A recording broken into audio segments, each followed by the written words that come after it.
अस्सलाम वालेकुम।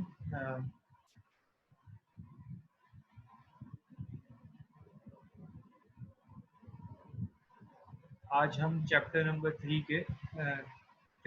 3 मोशन, जिसके न्यूमेरिकल डिस्कस करेंगे जो कि पेपर के पर्सपेक्टिव से important numerical.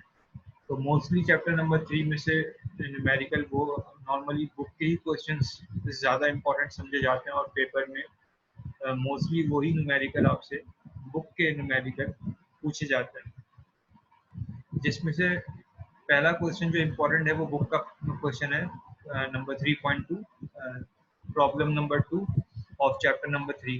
A car is waiting at a traffic signal and when it turns green, the car starts ahead with a constant acceleration. कह रहे हैं कि ट्रैफिक सिग्नल पर दो चीज़ों की बात कर रहे हैं। पहले वो कार की बात कर रहे हैं। कार इनिशियली जो है वो रेस्ट में है, वेट कर रही ट्रैफिक सिग्नल पर। इसका मतलब एक डेटा मैंने कार के लिए बनाया और कार के लिए मैंने VI की वेलोसिटी 0 मीटर पर सेकंड ले ली। उसके बाद जब ग्रीन लाइट ऑन होती है तो वो car 2 metre per second square की स्पीड से एक्सेलरेशन से मूव करती है। क्लियर है? डेटा के अंदर मेंशन है। कह रहे हैं उसी सेम टाइम में बस भी स्टार्ट करती है चलना और बस जो है वो 10 मीटर पर सेकंड की स्पीड से चलती है। 10 मीटर पर सेकंड फॉर बस, द स्पीड ऑफ बस is 10 metre per second which is a uniform speed. तो हमने यूनिफॉर्म स्पीड का लफ्ज इस्तेमाल किया कांस्टेंट स्पीड का, तो हम सिर्फ v लेंगे, ना कि vi और ना कि vf। दोनों कार और बस सेम टाइम में स्टार्ट हो रही है और कार के बारे में दो इन्फॉर्मेशन दे रहे हैं, बस के बारे में एक इन्फॉर्मेशन दे रहे हैं। कार की एक्सेलरेशन गिवन है, बस की वेलोसिटी गिवन है। पूछ आपसे ये रहे हैं how far beyond its starting point, how far beyond starting point will the car overtake the bus. कह रहे हैं कार को बस से कितना दूर होना चाहिए कि वो उसको ओवरटेक कर दे। तो डिस्टेंस पूछ रहे हैं कार का आपको, तो आपको एस फाइंड आउट करना है। उसके बाद आपसे पूछ रहे हैं how fast will the car be moving, और कार की स्पीड क्या होनी चाहिए। इनिशियल स्पीड 0 आपके पास, फाइनल स्पीड पूछ रहे हैं आपसे कितने डिस्टेंस पर कार होनी चाहिए और कितने स्पीड से मूव करे कि वो उस बस को ओवरटेक कर दे। तो कार के लिए हमने पहले इनिशियली फॉर्मूला यूज किया, second equation of motion which is VIT plus half AT square. Okay, तो VI कार के लिए 0 है, T मालूम नहीं है हमें, टाइम को हमने T ले लिया, T की इन्फॉर्मेशन नहीं तो हमने T ले लिया। हाफ एक्सेलरेशन कार की 2 गिवन है, ये 2 से कैंसिल हो जाएगा और VI ये पूरा 0 बन जाएगा। तो आपके पास सिर्फ S की वैल्यू आ जाएगी T स्क्वायर। इसको आपने इक्वेशन नंबर 1 कर दिया। बस के लिए, बस क्योंकि मूव कर रही है यूनिफॉर्म स्पीड के साथ, तो कोई भी ऑब्जेक्ट जब भी इस यूनिफॉर्म स्पीड के साथ मूव करेगा तो आप हमेशा ये वाला फॉर्मूला यूज करेंगे, S is equal to VT। V आपको गिवन है 10, T आपको गिवन नहीं है, तो ये भी इक्वेशन आ गई S की फॉर्म में, S की इक्वेशन आ गई T की फॉर्म में which is equal to 10T। अब देख लीजिए इक्वेशन नंबर 1 और इक्वेशन नंबर 2 में लेफ्ट साइड आपकी सेम है, हमने इक्वेट करा दिया और इक्वेट करने के बाद जो है वो टी स्क्वायर इक्वेट करा दिया, तो यहाँ से टी स्क्वायर आ जाएगा, यहाँ से 10T आ जाएगा। क्लियर है? तो ये टी स्क्वायर, ये टी है, तो एक पावर टी कैंसिल हो गई, तो टी की वैल्यू आ गई 10 सेकेंड। यही चीज जो क्वेश्चन में मैंने आपको समझाई है, डायग्राम में भी मेंशन है। कार और बस दोनों सेम पॉइंट से स्टार्ट हो रहे हैं, ग्रीन लाइट ऑन होने के बाद दोनों मूव करते हैं। कार के बारे में बताया इनिशियली वो रेस्ट में थी, उसके बाद उसकी एक्सेलरेशन हो गई 2 मीटर पर सेकंड स्क्वायर और बस की कांस्टेंट स्पीड दे रहे हैं 10 मीटर पर सेकंड। हमने अभी टाइम मालूम कर लिया है। इस t की वैल्यू को जो कि 10 सेकंड आई है, हमें कार का डिस्टेंस निकालना है, तो यहाँ पुट करा देंगे 10 स्क्वायर, t पे स्क्वायर है 10 की पावर पे स्क्वायर हो जाएगा, तो ये बन जाएगा आपका 100 मीटर। क्लियर है? आपको कार की स्पीड भी निकालनी है, वो निकालने के लिए आपने first equation of motion use की, VF equal to VI plus AT। Car के लिए VI 0 है, ए की वैल्यू 2 है और टी आपने निकाला 10, तो ये तो खत्म हो गया। 2 को 10 से मल्टीप्लाई कर दिया, 20 आपके पास आंसर आ गया आपके पार्ट नंबर बी का, यानी VF का। और VF आपके पास आई जो है 20 मीटर पर सेकंड और S आया आपके पास आया 100 मीटर।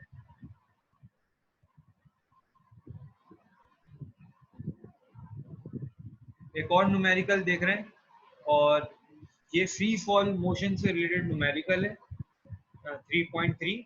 ध्यान से देख लीजिए, इसको पेपर में पूछते हैं और इसकी तरह भी थोड़ा सा चेंज करके, सब क्वेश्चन यही होता है, थोड़ा सा पूछने का तरीका चेंज करते हैं और यही क्वेश्चन पूछ लेते हैं पेपर के अंदर। तो अगर आपको कॉन्सेप्ट समझ में आ जाएगा तो आप इस क्वेश्चन को समझ लेंगे, ना कि सिर्फ यही वर्डिंग आ जाए, बल्कि किसी भी वर्डिंग के साथ, किसी भी सिनेरियो के साथ क्वेश्चन पूछेंगे आप कर पाएंगे। ध्यान से समझिए। कह रहे हैं helicopter ascending at a rate of 12 meter per second. Helicopter ascending ऊपर की तरफ जा रहा है 12 मीटर पर सेकंड की स्पीड से। हेलीकॉप्टर ऊपर की तरफ जा रहा है 12 मीटर पर सेकंड की स्पीड से, ठीक है, at a height of 80 meter above the ground. कह रहे हैं ग्राउंड से 80 मीटर की हाइट पर पहुंच गई। ये हेलीकॉप्टर ऊपर की तरफ जा रहा है, इस पॉइंट पर पहुंचा, किस पॉइंट पर, जो कि ग्राउंड से 80 मीटर की हाइट पर पहुंचा ये हेलीकॉप्टर। क्लियर है? हेलीकॉप्टर ऊपर की तरफ जा रहा है तो उसकी इनिशियल स्पीड दे रहे हैं आपको 12 meter per second, which is VI for the helicopter. A helicopter ascending at a rate of 12 meter per second at a height of 80 meter above the ground, a package is dropped.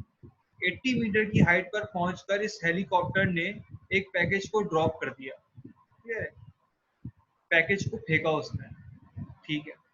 How long does the package take to reach the ground. कह रहे हैं इस जो package उसने helicopter से फेंका है वो उसको ग्राउंड पर आने में कितना वक्त लगेगा।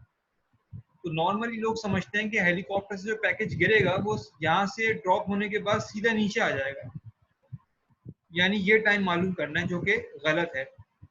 देखें ये हेलीकॉप्टर ऊपर की तरफ जा रहा है और जब ये हेलीकॉप्टर ऊपर की तरफ जा रहा होगा तो इस हेलीकॉप्टर के अंदर मौजूद जो भी लोग या जो भी चीजें होंगी वो भी ये महसूस करेंगी कि हम भी इस हेलीकॉप्टर के साथ इसी की स्पीड के मुताबिक, जो कि 12 मीटर पर सेकंड है, ऊपर की तरफ जा रहे हैं।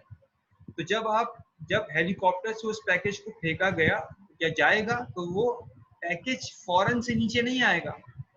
कुछ देर के लिए वो पैकेज ये बाकायदा महसूस करता रहेगा कि मैं अभी भी हेलीकॉप्टर के अंदर हूँ और ऊपर की तरफ जा रहा हूँ। उसको ये सेंस हो कि मैं हेलीकॉप्टर में नहीं हूँ फेंकने के बाद, तब तक वो पैकेज कुछ डिस्टेंस ऊपर की तरफ ट्रेवल करेगा। ये जो प्रॉपर्टी है इसी को आप इनर्शिया कहते हैं। अपने इनर्शिया की वजह से, क्योंकि उस पैकेज का इनर्शिया बना है कि मैं हेलीकॉप्टर के अंदर मौजूद हूँ जो कि ऊपर की तरफ जा रहा है इतनी स्पीड से, तो वो भी इनिशियली इसी स्पीड से कुछ देर के लिए ऊपर मूव करेगा।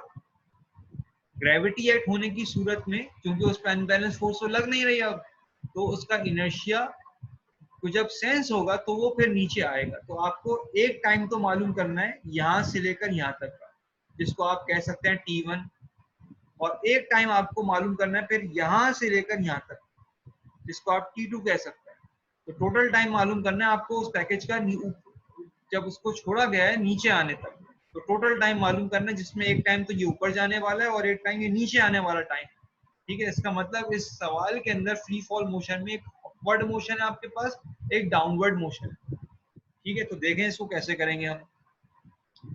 पहले हमने मोशन ले लिया बी से सी का मोशन अपवर्ड मोशन है, ये देखने, ये लिख दिया हमने। उसमें आपको VI गिवन है 12 मीटर पर सेकंड। कोई भी ऑब्जेक्ट जब नीचे से ऊपर जाता है तो ऊपर वाली वेलोसिटी को आप 0 लेते हैं, तो VI गिवन है तो ऊपर जाके रुकेगा, ऊपर वाली वेलोसिटी को VF लेंगे आप, जो कि 0 होगी। और नीचे से ऊपर जाने की सूरत में एक्सेलरेशन को आप एक्सेलरेशन ड्यू टू ग्रेविटी लेते हैं और उसको माइनस में लेते हैं। आपने अपना क्वेश्चन स्टार्ट किया T1 मालूम करने के लिए। क्या मालूम करने के लिए? T1 upward time. उसके लिए आपने फर्स्ट इक्वेशन ऑफ मोशन लगा दी। VF 0 है, VI 12 है, A आप G में कन्वर्ट करेंगे विच इज -9.8, T को T1 ले लेंगे आप, और कैलकुलेशन करने के बाद आप जो है ये 0 रहेगा, 9.8 माइनस में जो आएगा आंसर T1 के साथ, इसको वहां ले जाएंगे तो ये प्लस में बन जाएगा। ये सिंपल कैलकुलेशन है, आप देख लीजिएगा। और ये T1 1.2 सेकंड आ गया आपके पास। क्लियर है? उसके बाद देखें अपवर्ड मोशन के लिए मुझे T1 की रिक्वायरमेंट थी, मैंने मालूम कर लिया। अब मुझे डाउनवर्ड मोशन की तरफ स्विच हो जाना चाहिए, लेकिन अभी डाउनवर्ड मोशन में स्विच होने से पहले मैं अभी अपने आप को अपवर्ड मोशन की कैलकुलेशन में रिस्ट्रिक्ट करता हूँ। क्यों? जरूरत क्यों है? क्योंकि T2 मालूम करने जब निकलूंगा तो मुझे एक चीज की और रिक्वायरमेंट होगी जो कि मैं अपवर्ड मोशन से मालूम कर पाऊंगा, जो कि अपवर्ड मोशन की हाइट है H1, यानी जहां से पैकेज ड्रॉप हुआ है और जितना वो ऊपर गया है मजीद हाइट पे। जिसको आपने H1 का है वो मालूम करने की जरूरत पड़ेगी, और ये आपको जब आप T2 मालूम करने जाएंगे तो ये आपको जरूरत पड़ेगी इसको पुट कराने की। तो H1 मालूम करने के लिए आपसे सेकंड इक्वेशन ऑफ मोशन लगाई, S equal to V I T plus half G T square. S को आपने H1 कर दिया, वी आई 12 है, टी को आपने T1 माना जो कि आप निकाल चुके हैं 1.2, हाफ जी -9.8 क्योंकि आप अभी भी अपवर्ड मोशन में है, और टी अगेन 1.2 का होल स्क्वायर, तो ये आपके पास H1 आ जाएगी 7.34। अपवर्ड हाइट निकाल दिया। अब आप आ गए सी से ए मोशन की तरफ जो कि डाउनवर्ड मोशन, और उस डाउनवर्ड मोशन में आपकी रिक्वायरमेंट क्या, आपको T2 मालूम करना है ताकि आप T2 और को T1 में ऐड करा दें तो टोटल टाइम आ जाए। तो T2 निकालने के लिए पहले आपने हाइट मालूम करनी है यहाँ से लेकर यहाँ तक की, जिसको आपने H2 कहा है। ठीक है, क्लियर है? और वो मालूम करने के लिए आपने क्या करा, देखें H2 मालूम करने के लिए क्या करा, आपको ये हाइट तो गिवन थी 80, और ये हाइट आपने निकाल ली 7.34 जो कि ऊपर गिवन है। तो आप इसमें 80 में ये ऐड करा देंगे, 80 में आप ऐड करा दें 7.34, तो ये आपके पास टोटल हाइट C से A तक की आ गई H2 के नाम से। अब हमें निकालना क्या, हमें T2 चाहिए। वो T2 निकालने के लिए हमने second equation of motion use की, S equal to V I T plus half A T square. देखिए S आप H2 ले लेंगे क्योंकि डाउनवर्ड मोशन में हाइट H2 है, वी आई, देखिए कोई भी चीज ऊपर से नीचे आए तो वी आई 0 होती है, और वी एफ या तो देंगे आपको या मालूम करनी होगी, वी एफ का जिक्र नहीं किया, और जी की वैल्यू प्लस में लेते हैं आप 9.8 metre per second square. T2 मालूम करना है आपको, तो V I T2 plus half G T2 का स्क्वायर टाइम T2 है। अब H2 की वैल्यू 87.34 करा दी आपने, वी आई की वैल्यू 0 लेंगे आप, डाउनवर्ड मोशन में वी आई 0 होता है। T2 मालूम करना है आपको, हाफ आ गया, जी की वैल्यू 9.8 T2 स्क्वायर, तो ये तो खत्म हो गया, 0 से मल्टीप्लाई हो गया, 9.8 को 2 से डिवाइड करा 4.9 T2 स्क्वायर, और आप इसको क्या करेंगे, इसको डिवाइड करा देंगे इससे 87.34 से, तो इसकी वैल्यू आएगी T2 स्क्वायर की। आपको सिर्फ T2 की वैल्यू चाहिए, आप रूट ले लें दोनों साइड पे, ये T2 का टाइम आएगा। आपको टोटल टाइम निकालना है कितना वक्त लगा उसको पैकेज को जो है वो ग्राउंड पर गिरने में, तो एक टाइम ये था T1 और एक टाइम ये था T2, तो T1 प्लस T2 कर देंगे आप, जो कि आप निकाल चुके हैं, T1 1.2 है, T2 4.22 है, तो टोटल टाइम आ जाएगा 5.42 सेकेंड।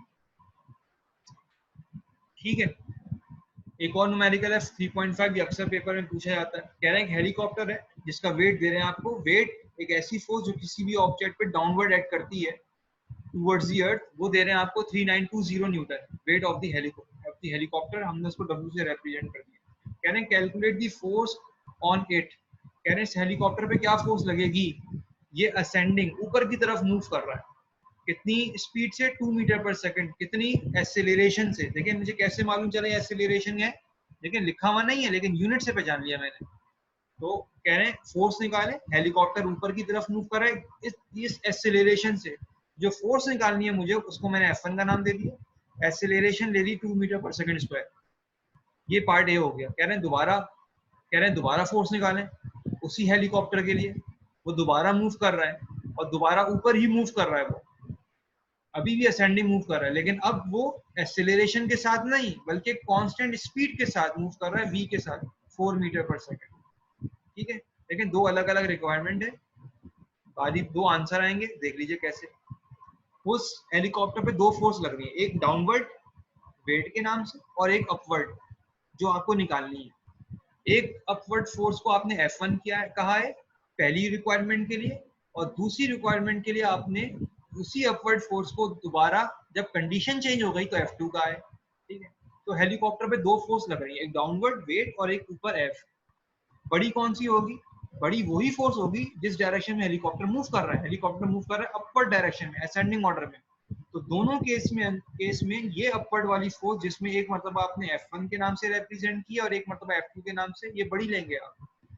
तो करने का तरीका क्या है, जितनी भी फोर्स उस हेलीकॉप्टर पे ले रही है सबको ले लो, इसको आप क्या बोलते हैं, नेट फोर्स। ठीक है, क्या बोलते हैं, नेट फोर्स। ये आ गई नेट फोर्स, क्या होती है net force, MA। Net force बराबर सारी की सारी फोर्स, अनबैलेंस फोर्स जो के हेलीकॉप्टर पे लग रही हैं, तो नेट फोर्स MA के बराबर है, ये MA आ गया। ठीक है, सारी की सारी फोर्स कौन सी लग रही है, एक फोर्स लग रही है F1 और एक लग रही W। F1 बड़ी लूंगा मैं, क्यों, हेलीकॉप्टर असेंडिंग ऑर्डर में ऊपर की तरफ जा रहा है, ऊपर वाली फोर्स बड़ी है, तो F1 बड़ा लूंगा मैं और W को छोटा लूंगा, तो यहाँ माइनस आ गया। तो ये क्या इक्वेशन क्या बन जाएगी, F1 minus W is equal to MA। F1 minus W, यानी इस चीज को यहाँ पुट करवा दूंगा, ये पूरी फोर्स, इसका मतलब सारी की सारी अनबैलेंस फोर्स ले लें आप, दो हैं F1 और एक W। F1 को आपने बढ़ा लिया क्योंकि हेलीकॉप्टर ऊपर की तरफ जा रहा है, और ये ऊपर वाली फोर्स है जो आपने F1 से रिप्रेजेंट की है, और ये F1 माइनस W और ये आ गया MA। क्लियर, आपको क्या निकालना है F1, तो आप W को उस तरफ भेज देंगे तो ये प्लस में आ गया। क्लियर, W आपको गिवन है। ठीक है, मास नहीं गिवन, मास आप निकालेंगे W is equal to mg के फॉर्मूले से। m निकालने के लिए W अपॉन g कर देंगे, g की वैल्यू 9.8, W गिवन है, यहाँ से मास आ जाएगा, इसको यहाँ पुट कराएंगे। पहले केस में आपको एक्सेलरेशन गिवन है, उसको पुट करा दीजिए, 400 मल्टीप्लाई बाय 2, वेट की वैल्यू 3920, पहले मल्टीप्लाई करा दें फिर प्लस कर दें, ये आपके पास आंसर आ जाएगा पहले केस में F। लेकिन दूसरे वाले केस में भी यही फॉर्मूला बनेगा, F1 की जगह क्या लेंगे आप, F2 माइनस W, और वो बराबर आएगा नेट फोर्स की, और नेट फोर्स होती है MA। आपको क्या निकालनी होगी, F2, दोबारा W को वहां ले जाएं तो ये बन जाएगा, देखें, F2 माइनस W और MA, ये देखें ये लिखा हुआ F minus W is equal to MA, तो हमने F को F2 लिया है सेकंड केस में।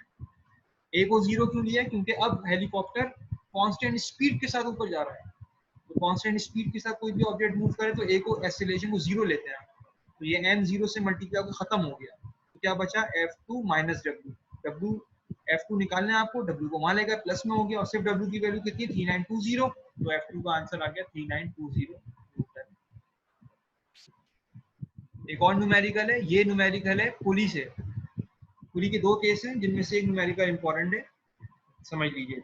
प्रॉब्लम नंबर है 3.9, कह रहे हैं two bodies A and B, दो बॉडीज हैं A and B are attached to the ends of a string passes over a pulley. इससे पहचान गया पुली का न्यूमेरिकल। पुली के अंदर दो बॉडीज की बात होती है, एक को A का नाम दिया, एक को B का नाम दिया। कौन सा केस है, so that the two bodies hang vertically. देखें, दो केस हैं, एक केस में दोनों बॉडीज वर्टिकली हैंग करती हैं और एक केस में एक वर्टिकली एक हॉरिजॉन्टली। ये केस है पहला वाला जिसमें दोनों बॉडीज वर्टिकली हैंग करती हैं। एक चीज तो हमें क्लियर हो गई, हम कौन से केस की बात कर रहे हैं। जैसे ही हमें ये मालूम होगा कि हम हमारी दोनों बॉडीज वर्टिकली हैंग कर रही हैं, तो दूसरी चीज हमें मालूम करनी है, वो ये कि कौन सी बॉडी का मास बड़ा है। याद रखिए, ठीक है, जिस बॉडी का मास बड़ा होगा उसको आप M1 लेंगे। क्या लेंगे, M1। ये आपको याद रखना है, क्योंकि फॉर्मूले के अंदर आप एक्सेलरेशन का जो फॉर्मूला आपने ड्राइव किया या टेंशन का, which is m1 minus m2 upon m1 plus m2g, ये एक्सेलरेशन का फॉर्मूला है। इसमें ये m1 बता रहा है कि मैं बड़ा मास हूँ। तो इस वाले केस में जिसमें दोनों बॉडीज वर्टिकली हैंग करती हैं, उसमें एक बॉडी का मास बड़ा होता है, एक का छोटा, और m1 का मास बड़ा होता है, ये आपको याद रखना है। कह रहे हैं if the mass of the body A is 4.8 kg, कह रहे हैं एक बॉडी का मास 4.8 kg है। मुझे नहीं पता ये बड़ी बॉडी का मास है छोटी बॉडी का मास है, तो मैं डेटा में नहीं लिख रहा। कह रहे हैं find the mass of the body B which moves down। कह रहे हैं बॉडी B का मास निकालें जो कि उस पुली को नीचे की तरफ मूव कर रहा है अपने वजन से। इसका मतलब बॉडी B का मास बड़ा है, जो कि आपको निकालना है। इसका मतलब M1 आपको निकालना है, M1 आपको निकालना है। मास ऑफ बॉडी B ये M1 है, M2 नहीं है, ये M1 है। इसको आप M1 कर लीजिएगा, M1 आपको निकालना है। M2 आपको गिवन है, यानी छोटी बॉडी का मास गिवन है 4.8, और आपको एक्सेलरेशन की इंफॉर्मेशन गिवन है। तो देखें इस केस में दो ही हमने एक्सप्रेशन ड्राइव किए, एक्सेलरेशन और टेंशन के। अब मैं इसमें कौन सा फॉर्मूला लगाऊं, टेंशन का लगा नहीं सकता क्योंकि गिवन नहीं है, एक्सेलरेशन का लगाऊंगा क्योंकि वो मुझे गिवन है। और ये फॉर्मूला होता है एक्सेलरेशन का उस सूरत में जब दोनों बॉडीज वर्टिकली हैंग करें पुली पर, m1 minus m2 upon m1 plus m2g। देखें एक्सेलरेशन 0.2 है, m1 दोनों में मालूम करना है, मैंने m1 तो मालूम करना है, आपने उसको ऐसे ही लिख दिया, m2 4.8 है, दोनों जगह लिख दिया। क्लियर है, इस 9.8 जो मल्टीप्लाई और इस पूरे से आप इसको डिवाइड करा दीजिए वहां ले जाके, इसका आंसर आ जाएगा। ठीक है, ये मैंने फ्रैक्शन में लिख दिया 1/49। अब क्रॉस मल्टीप्लाई करा दीजिए, इसको इधर ले जाएं, m1 प्लस 4.8 को 1 से मल्टीप्लाई करें, 49 को यहाँ से m1 माइनस 4.8 से मल्टीप्लाई करा दें। ठीक है, मल्टीप्लाई कराने के बाद आप सिंप्लीफाई करिए। सिंप्लीफाई करने का तरीका क्या है, सारे m1 को एक तरफ ले जाइए। देखें ये m1 प्लस 4.8, m1 प्लस 4.8 49 को मल्टीप्लाई कराएं। ठीक है, करने का तरीका ये है, सारे m1 को एक तरफ ले जाइए और सारे नंबर को एक तरफ ले जाइए। आखिर में आपके पास m1 की वैल्यू बचेगी 48 m1, उसको आप डिवाइड करा दिए 240 से, माइनस से माइनस कैंसिल, m1 की वैल्यू आएगी 5 kg। इस m1 की वैल्यू m2 से बड़ी आ रही है, इसका मतलब हमारा आंसर बिल्कुल सही आ रहा है, क्योंकि हमें वही उसी बॉडी का मास मालूम करना था जिसका मास ज्यादा है। बहुत ही इंपॉर्टेंट न्यूमेरिकल है और मोमेंटम के केस से न्यूमेरिकल है ये।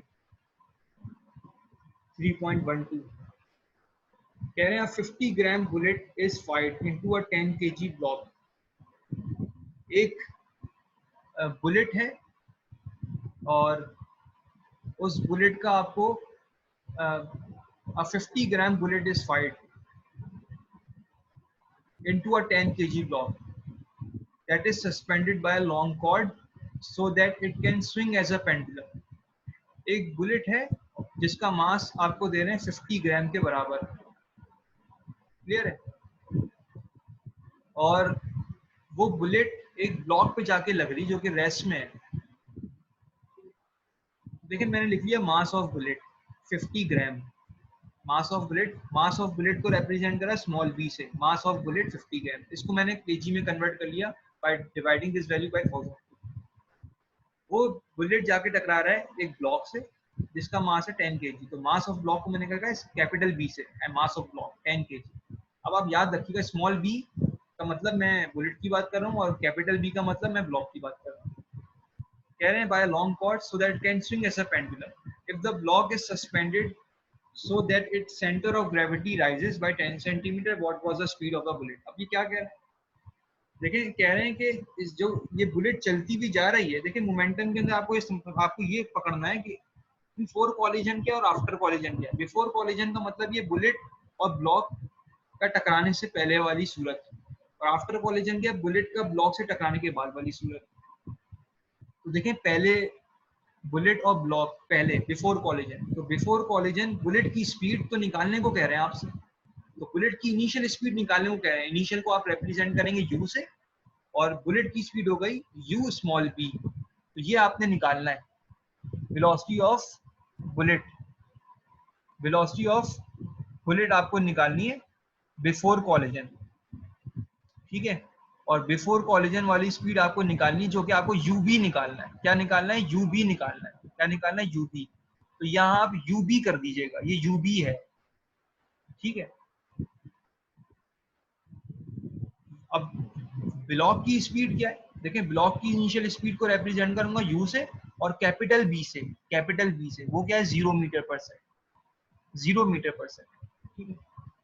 ये तो बिफोर कॉलिजन हो गया। टकराने के बाद वो बुलेट उस ब्लॉक के अंदर ठहर जाती है और वो ब्लॉक तो मूव करेगा क्योंकि बुलेट स्पीड से आ रही है, लेकिन बुलेट ब्लॉक के अंदर ही है, तो बजाय तो ये कह सकते हैं कि टकराने के बाद बुलेट की स्पीड तो 0 हो गई, लेकिन क्योंकि ब्लॉक मूव कर रहा है और बुलेट उसके अंदर मौजूद है, दोनों साथ साथ मूव करेंगे, तो जो ब्लॉक की स्पीड है वही बुलेट की होगी। तो ब्लॉक की आफ्टर स्पीड क्या होगी, v कैपिटल B, और बुलेट की बाद की स्पीड क्या होगी, v स्मॉल b। तो दोनों सेम हो गए, दोनों सेम हो गए, तो दोनों सेम हो गए तो मैं उनको v मान लूंगा।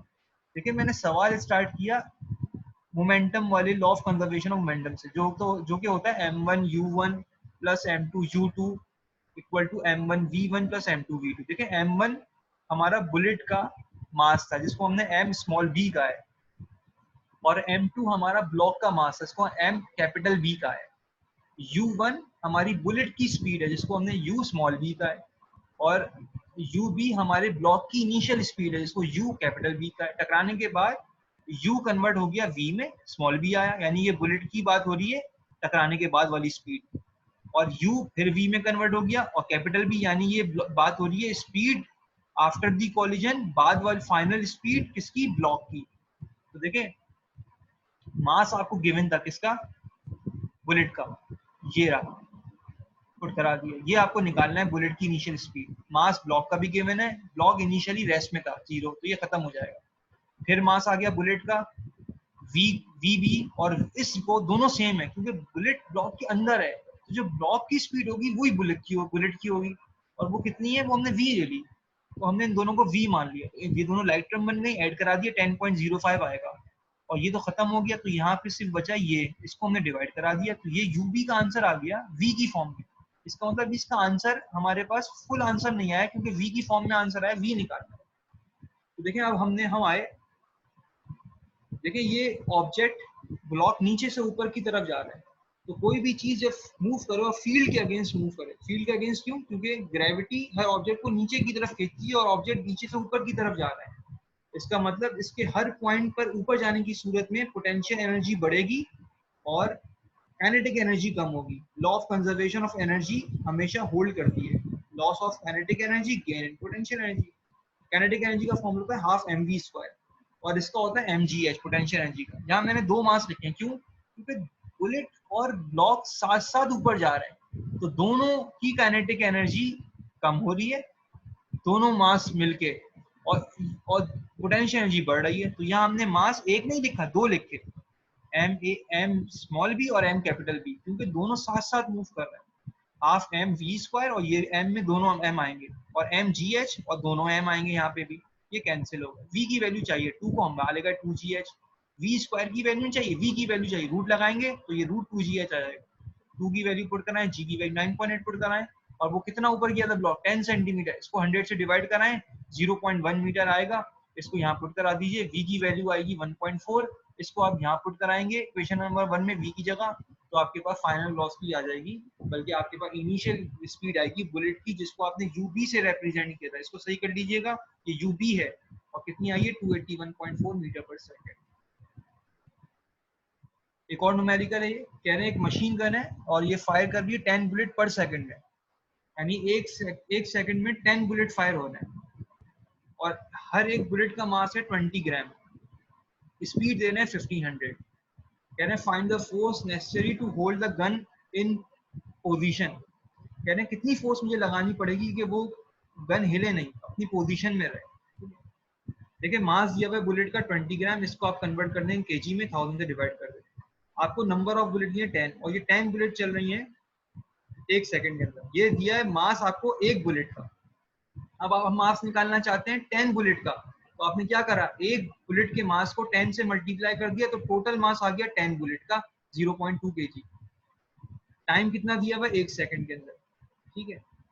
देखिए फाइनल वेलोसिटी ऑफ बुलेट, ये मैं फाइनल क्यों ले रहा हूँ, देखिए ये मोमेंटम का क्वेश्चन है, चलाने से पहले तो बुलेट चलाने से पहले तो वी जीरो होगी, क्योंकि बुलेट तो गन के अंदर है, चलाने के बाद होगी स्पीड, तो ये वी हो गया 100 मीटर पर सेकंड, वी तो जीरो लूंगा मैं, क्योंकि बुलेट चलाने से पहले गन के अंदर है, जो कि वी जीरो होगी उसकी। इस फॉर्मूले, इस न्यूमेरिकल को आप दो तरीके से कर सकते हैं, एक तरीका तो ये है कि आप ये फॉर्मूला लगा दें, फोर्स बराबर होती है rate of change of momentum के, आसान सा फॉर्मूला है, rate of change of momentum बराबर फोर्स के, यानी डेल्टा पी अपॉन टी बराबर होता है एफ के। डेल्टा पी यानी चेंज इन मोमेंटम, मोमेंटम क्या होता है, मास इनटू वेलोसिटी, चेंज पहले फाइनल वेलोसिटी मास, फिर इनिशियल वेलोसिटी मास, तो ये फाइनल मोमेंटम आ गया, ये इनिशियल मोमेंटम आ गया, और ये बनता है चेंज इन मोमेंटम, टाइम आ गया।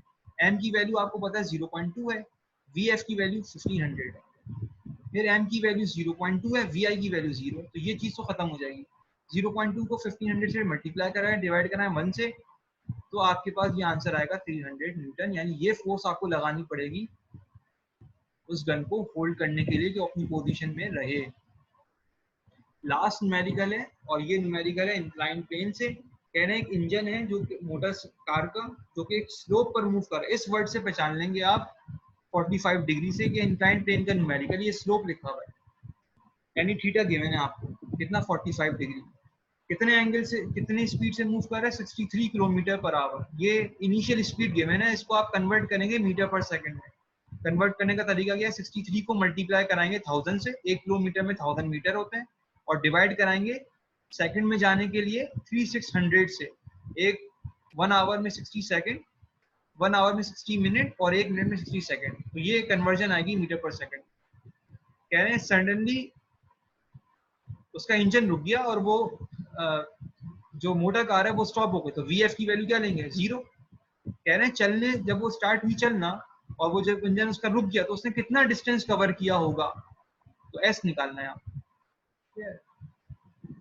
तो एस निकालने के लिए आपने इक्वेशन लगाई 2as equal to V F square minus V I square. लेकिन आपको निकालना है एस, वी एफ आपको पता है 0 है, वी आई आपको गिवन है 17.5, एस निकालना है लेकिन ए भी नहीं पता। तो आपने इंक्लाइन प्लेन में देखिए यहाँ लिखा हुआ है assume friction is negligible. Friction ना होने की सूरत में आपने इंक्लाइंड प्लेन में अपवर्ड और डाउनवर्ड दोनों मोशन के लिए एक्सेलरेशन का फॉर्मूला निकाला है। अब ये ऑब्जेक्ट जहां का रहा है मोटर कार ऊपर की तरफ एक्सेलरेशन का फॉर्मूला होता है माइनस जी साइन थीटा, ये याद रखना है आपको। तो जी की वैल्यू 9.8 होती है, साइन थीटा गिवन है 45, ये ए की वैल्यू आ गई, ये इस ए की वैल्यू को आप यहाँ पुट कराएंगे, ये आ गई। एस मालूम करना है आपको, वी एफ 0 है, वी आई की वैल्यू 17.5 है, इसका स्क्वायर करेंगे माइनस में वैल्यू आएगी, इसको मल्टीप्लाई कराएंगे, इसकी वैल्यू माइनस में आएगी, माइनस से माइनस कैंसिल, एस निकालना है आपको, इसको आप डिवाइड करा दीजिए इस वैल्यू को 306.25 से, आपकी फाइनल वैल्यू एस की आ जाएगी जो कि 22.102 मीटर के बराबर है। क्लियर है? ये वो न्यूमेरिकल थे जो कि इम्पोर्टेंट न्यूमेरिकल हैं और चैप्टर नंबर 3 के, जो कि अक्सर पेपर में पूछे जाते हैं आपसे।